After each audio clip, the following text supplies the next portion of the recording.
I Brent dell'Art sono una conformazione naturale molto simile ad un canyon, dovuta a migliaia di anni di erosione da parte dell'acqua, che ha riportato alla luce strati di roccia formatisi milioni di anni fa.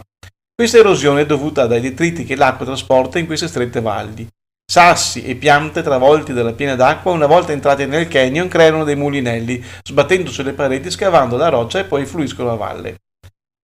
Si presume che l'opera di scavo naturale più importante sia durata dai 10.000 ai 15.000 anni, in coincidenza con il disgelo seguito alla fine della glaciazione Vurmiana terminata 9.000 o 10.000 anni prima di Cristo e che continui, anche se in maniera molto più debole, ancora oggi. Il tipico colore rosso dei Brent è dovuto alla presenza della scaglia rossa cretacea, una roccia formatasi durante il Cretaceo superiore, ovvero 90-65 milioni di anni